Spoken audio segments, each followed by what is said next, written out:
Well, I am back with Rose Prendeville, who just read us a sample from her recent release, Maggie and the Pirate's Son. And there was a lot of really fun stuff happening in that scene. Like there was so much pirate life details, like even the long pipe, like it's just bursting with these pirate details. And then also it's so tense because what's gonna happen. So first, before we get into the pirate details, I do want to ask, I feel like there in older historicals, there was a more common trope of stowaway heroines, and I feel like it's like gone away for a little bit, and you're bringing it back. Were there any specific stowaway stories that you had in mind as you were drafting this? I was trying to avoid doing anything that I specifically remembered kind of having been done before. I honestly first started writing it because I had the title, Maggie and the Pirate's Son, popped into my head, and I didn't have a story. And I sat down to write. I was like, it's time to write this book. I either need to come up with a new title or I'm going to write a pirate book. And titles are hard, and I loved the title. So I thought, all right, I'm gonna write a pirate book. And I just started trying to craft this story that would fit Maggie because she was a minor character in the two preceding books. So I didn't have any specifically in mind and kind of just tried to delve into what would her story as a stowaway be. Interesting. And do you often get your story ideas from titles? No, it was a first for sure. When I was titling the first book in the series, Mistress Mackintosh and the Shaw Wretch, I was just trying to think of a good title for that book, and then I knew that the next book would be about Maggie's sister Ellen, and I kind of came up with a title for that one, and this one just popped into my head, and I liked how it fit with the other two. I liked how it fit kind of Maggie's character. But no, I would say usually the title is the hardest part, and I struggle with it after the thing is already written and edited. This was definitely a first. It's so interesting to like have that as your entry point. So then that means you weren't steeped in pirate lore already. Like how much research did you do? What's your research process? How did you get started with that? I did as much as possible. With this one, it was kind of it's time I really need to start this book. So I kind of started doing research as I started planning this story. But then as I was working on various drafts, I went to two different National Maritime Museums. We happened to be traveling in Amsterdam and in London, and I dragged my husband to both of their maritime museums. Disappointingly, neither one had a word about pirates.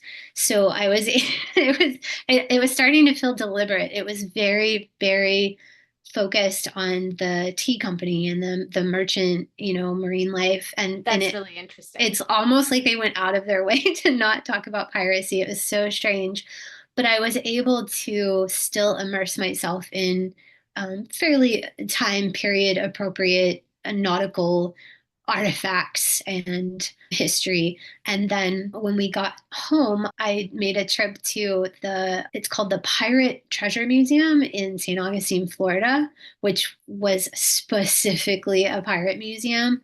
And it was fantastic. It's a little museum right there in kind of the middle, the thick of things in St. Augustine, and was able to pick up so much just from that museum to kind of Yeah. layer into it.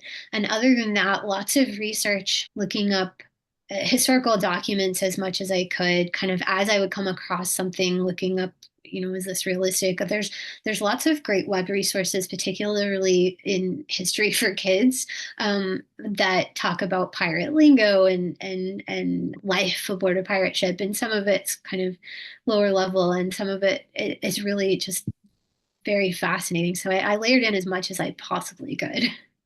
That's so interesting. And that kind of explains the Dutchman. I thought that was a very interesting choice to have a Dutchman. So I understand now. I was like, oh, is that a reference to the Flying Dutchman? Do you usually do that level of research for all of your books, or did you end up doing more because it like Pirates is almost its own world compared to Regency? Like you have to start again Yeah, with world building. I would say so. I mean, I do. I do a fair amount of research with any book, but this one was a bit more and more targeted because I really wanted to get the pirate elements right. So, the first two were set in Scotland, and I've had the good fortune to go to Scotland, but certainly looked up a lot of Scottish history that I tried to layer in with the Jacobites and all that kind of stuff.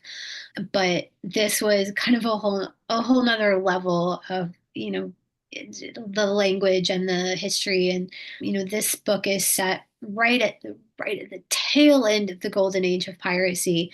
And that is almost a theme of the book. This ship that they're on, it hasn't been good times. They haven't, had a good catch in a while or a good prize in a while. And it sort of illustrates that kind of waning. They're running from the Navy. They're really not sure how much longer they're going to be able to be pirates. And I was able to kind of pull that in from the research. Yeah. Well, the other interesting thing about pirates is that they are criminals. That's true. And their lifestyle is very violent. And, in many Regency romances, we're called on to like, root for the Navy, but here it's all flipped and we're rooting for, in some ways the bad guy. So it's kind of like maybe is it like mafia romance, but I don't think it's as dark. What's your approach towards that? It's definitely, I would say, not as dark as Mafia, but I kind of subverted that a little bit because a lot of the specifically pirate Regency romance, he's a usually the hero is a bit rougher than the type. I tend to not write alpha males. I tend to write cinnamon rolls. And so I created a world where my hero was a reluctant pirate. He didn't choose to be a pirate. He was abducted. He's kind of held against his will, isn't really sure there's any point in leaving. He still participates in the piracy, but it attempts to show kind of there's good pirates and there's bad pirates. Yeah. And that's definitely at play throughout the book. The captain is not a great guy, and so I kind of tried to show both sides of it.